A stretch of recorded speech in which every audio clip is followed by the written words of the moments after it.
നമസ്കാരം. നേഷൻ ഫസ്റ്റിലേക്ക് എല്ലാവർക്കും സ്വാഗതം.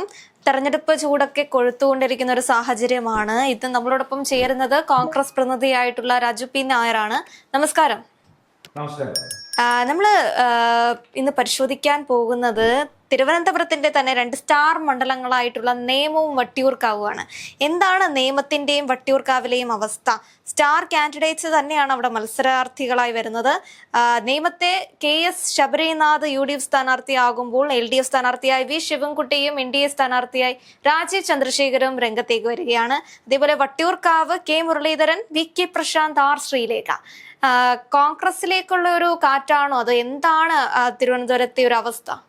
തിരുവനന്തപുരം മാത്രമല്ല, കേരളം മുഴുവൻ നമ്മൾ ആദ്യം ഒന്ന് മനസ്സിലാക്കേണ്ടത് ഈ സർക്കാരിനെതിരായിട്ട് ഒരു കാലത്തും ഇല്ലാത്ത പോലെ ഒരു സർക്കാരിനെതിരെ ഒരു കാലത്തും ഇല്ലാത്ത പോലത്തെ ഒരു ഭരണവിരുദ്ധ വികാരം നിൽക്കുന്നുണ്ട്.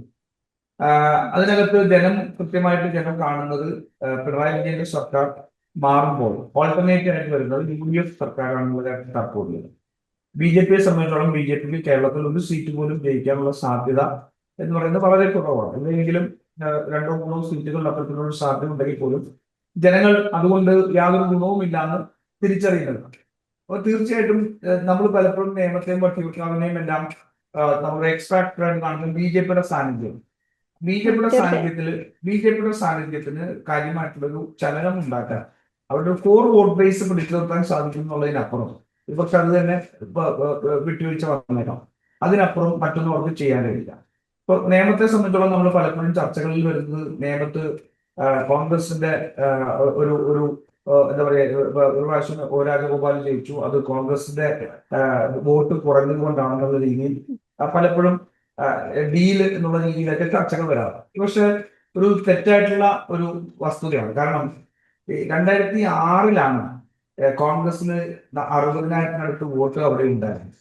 അത് വെച്ചുകൊണ്ടാണ് അതിൽ നിന്ന് 13,000 വോട്ടിലേക്ക് കോൺഗ്രസ് കുറഞ്ഞു എന്നുള്ളൊരു ആഖ്യാനം സൃഷ്ടിക്കാൻ ശ്രമിക്കുന്നത്. 2006 എന്ന് വെച്ചാൽ ഈ 2008 ഡീലിമിറ്റേഷൻ വന്നതിന് ശേഷം 2011 ആദ്യത്തെ തെരഞ്ഞെടുപ്പ് നടക്കുന്നത്. അപ്പം ആ ഡീലിമിറ്റേഷന് മുൻപുണ്ടായിരുന്ന ഒരു കോൺസ്റ്റിറ്റ്യുവൻസി, ഒരു നിയോജക മണ്ഡലവും അതേ സ്വഭാവമല്ല പിന്നീടുള്ളത്. 2011 നേമം ഉൾപ്പെടെയുള്ള എല്ലാ നിയോജക മണ്ഡലങ്ങളിലും പല ഭാഗങ്ങൾ കയറി വരികയും പല ഭാഗങ്ങൾ അതിൽ നിന്ന് മാറുകയും ഒരുപക്ഷെ നേമം എന്നുള്ളൊരു പേര് മാത്രം അവിടെ നിൽക്കുന്ന സാഹചര്യം പോലെ ഒരു മാറ്റം കോൺസ്റ്റിറ്റ്യുവൻസിയിൽ ഉണ്ടായിട്ടുണ്ട്. അതിന് 2011 ആദ്യത്തെ തെരഞ്ഞെടുപ്പിൽ അവിടെ UDF വേണ്ടി മത്സരിക്കുന്നത് സോഷ്യലിസ്റ്റ് ജനതയാണ്. ചാരുപാറ രവിയാണ് അവിടെ സ്ഥാനാർത്ഥിയായിട്ട്. ഇപ്പൊ 2011 പുതിയ നിയോജക മണ്ഡലം രൂപപ്പെട്ടതിന് ശേഷം, അതാണ് നിയമത്തിന്റെ ചരിത്രം. പുതിയ നിയോജക മണ്ഡലം രൂപപ്പെട്ടതിന് ശേഷം ആ തെരഞ്ഞെടുപ്പിൽ ചാരുപാറ രവിക്ക് ലഭിച്ചത് 20,000 ചില്ലറ വോട്ടുകൾ മാത്രം. 2011 അവിടെ വീണ്ടും മത്സരിച്ചത് V സുരേന്ദ്രപിള്ളയാണ്. RJDയുടെ V സുരേന്ദ്രപിള്ളയാണ് അവിടെ മത്സരിച്ചത്. ഇപ്പൊ V സുരേന്ദ്രപിള്ള മത്സരിച്ചപ്പോഴത്തേക്ക് 2016 20,000 വോട്ടുള്ളത് 13,000 വോട്ടിലേക്ക് കുറഞ്ഞു. അങ്ങനെ രാജഗോപാൽ ജയിക്കുന്ന സാഹചര്യം അവിടെ ഉണ്ടായിരുന്നു. അതിനുശേഷം 2021 അവിടെ മത്സരിക്കുന്നത് ശ്രീ K മുരളീധരനാണ്.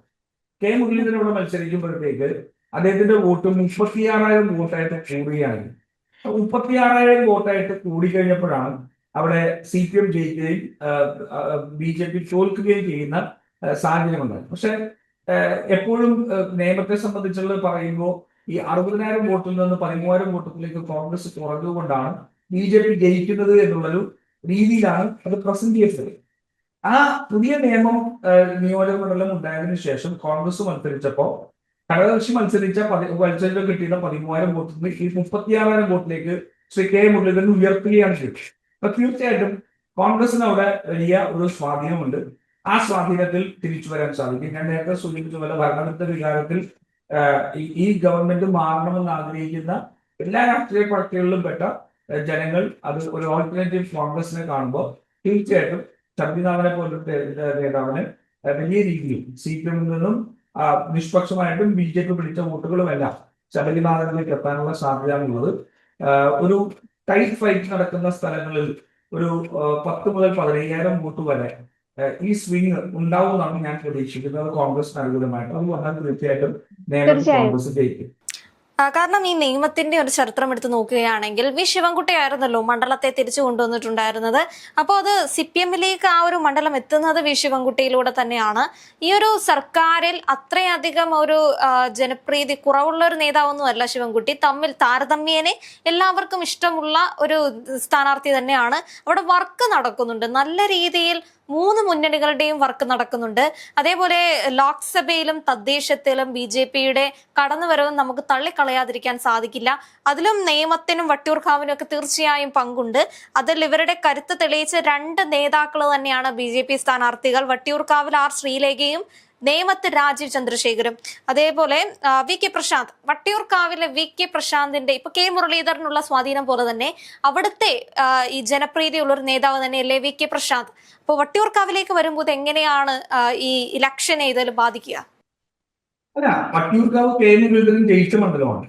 ബട്ട് അവിടെ നിന്ന് വടകരയിലേക്ക് അദ്ദേഹം 2019 തെരഞ്ഞെടുപ്പിൽ MP സ്ഥാനാർത്ഥി അദ്ദേഹം പോകുമ്പോൾ 2016 വട്ടിയൂർക്കാവിൽ ജയിച്ച മണ്ഡലമാണ്. അപ്പൊ നമ്മൾ നേരത്തെ സൂചിപ്പിച്ച നിയമം തൊട്ടടുത്തമായ നിയമത്തിൽ BJP ജയിക്കുന്ന സാഹചര്യത്തിലും വട്ടിയൂർക്കാവ് മുരളീധരൻ ജയിച്ചൊരു മണ്ഡലമാണെന്നുള്ള പ്രത്യേകത കൂടിയാണ്.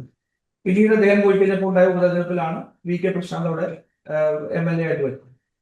ഇപ്പോ ഞാൻ ഈ ഒരു ഘട്ടത്തിൽ BJP-യുടെയും ആം ആദ്മി പാർട്ടിയുടെ സ്ഥാനാർത്ഥികളെല്ലാം സ്ഥാനാർത്ഥി നോക്കിയല്ല, മറിച്ച് ഒരു കോസിന് വേണ്ടി വോട്ട് ചെയ്യുന്ന ഒരു ട്രെൻഡ് നമ്മൾ കണ്ടിട്ടുണ്ട്. രാജ്യത്ത് തെരഞ്ഞെടുപ്പ് നടക്കുമ്പോൾ കണ്ടിട്ടുണ്ട്. പലപ്പോഴും ആം ആദ്മി പാർട്ടിയൊക്കെ ഡൽഹി തെരഞ്ഞെടുപ്പിൽ മത്സരിക്കുമ്പോൾ ആരാണ് സ്ഥാനാർത്ഥി എന്ന് പോലും അറിയില്ല. അരവിന്ദ് കെജ്രിവാൾ എന്നുള്ളൊരു മുഖമായിരുന്നു അദ്ദേഹത്തെ മത്സരിച്ച് എല്ലാവരും അരവിന്ദ് കെജ്രിവാൾ എന്നുള്ള രീതിയിലാണ് ആ മത്സരം നിൽക്കുക.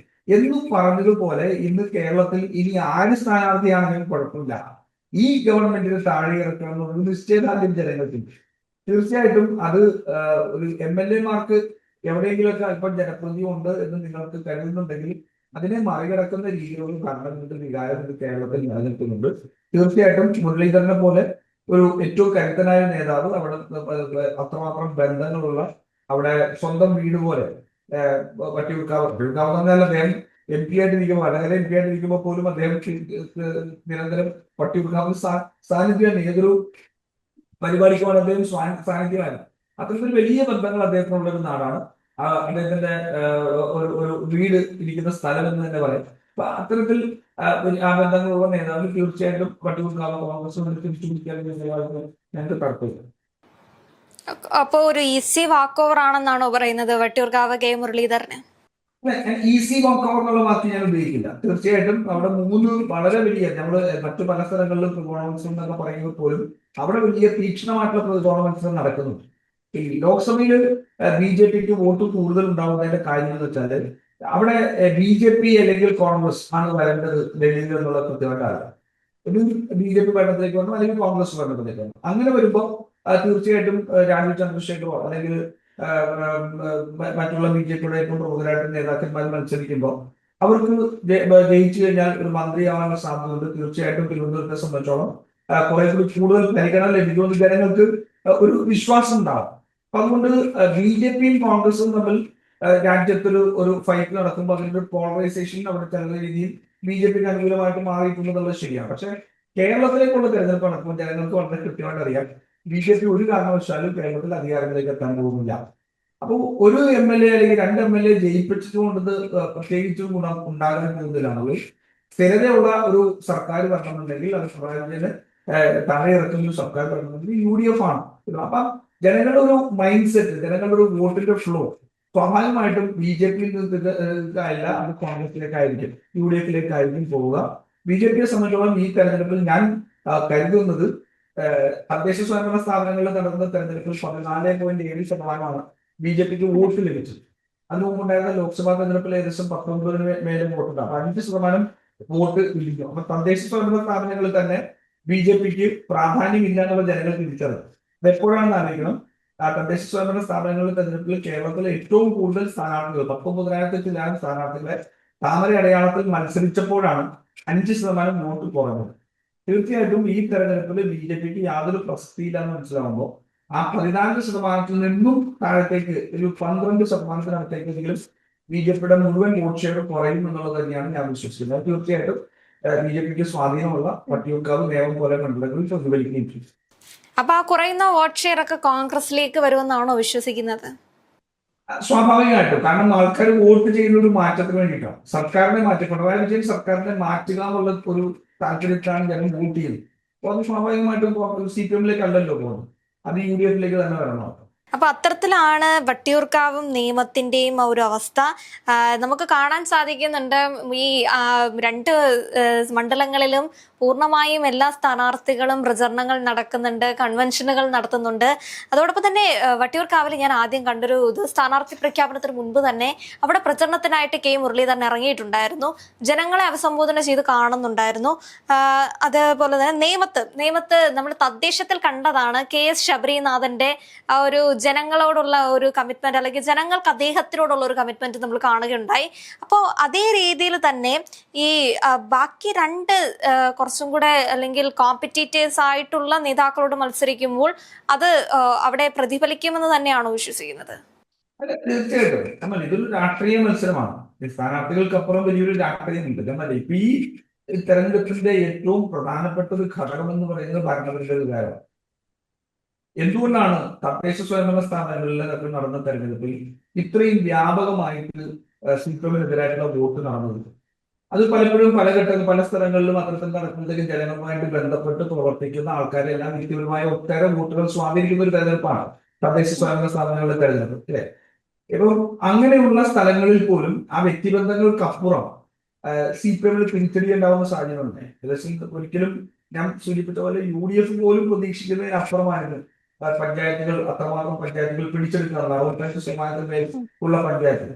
അപ്പം വ്യക്തിബന്ധങ്ങൾ പോലും മറന്ന് ഈ സർക്കാരിനെതിരായിട്ടുള്ള ഒരു പ്രതിഷേധം ജനങ്ങൾ ആ തെരഞ്ഞെടുപ്പിൽ രേഖപ്പെടുത്തിയതാണ് ഞാൻ വിശ്വസിക്കുന്നത്. അത് കുറെ കൂടി ശക്തമായിട്ട് പ്രതിഫലിക്കേണ്ട, പിണറായി വിജയനെ നേരിട്ട് അക്കൗണ്ടബിൾ ആക്കേണ്ട ഒരു തെരഞ്ഞെടുപ്പിൽ സ്വാഭാവികമായിട്ടും അത് കൂടുതൽ പ്രതിഫലിക്കപ്പെടും. അത് UDF-ന് അനുകൂലമായിട്ട് മാറും. കോട്ടകളെല്ലാം തകരാൻ പോകുന്ന ഒരു തെരഞ്ഞെടുപ്പാണ്. ആ കോട്ടകളും തകരാൻ പോകുന്ന ഒരു തെരഞ്ഞെടുപ്പായിട്ടായിരിക്കും 2026 തെരഞ്ഞെടുപ്പിൽ രേഖപ്പെടുന്നത്. അപ്പോൾ ഇതാണ് തിരുവനന്തപുരത്തിന്റെ ഒരു ട്രെൻഡ് എന്ന് പറയുന്നത്. തിരുവനന്തപുരത്തിന്റെ 2 സ്റ്റാർ മണ്ഡലങ്ങളാണ് നമ്മളിപ്പോൾ ചർച്ച ചെയ്തത്, വട്ടിയൂർക്കാവും നേമവും. ഇനി നമുക്ക് ബാക്കി മണ്ഡലങ്ങളെ പറ്റി ചർച്ച ചെയ്യേണ്ടതായിട്ടുണ്ട്. നന്ദി സാർ.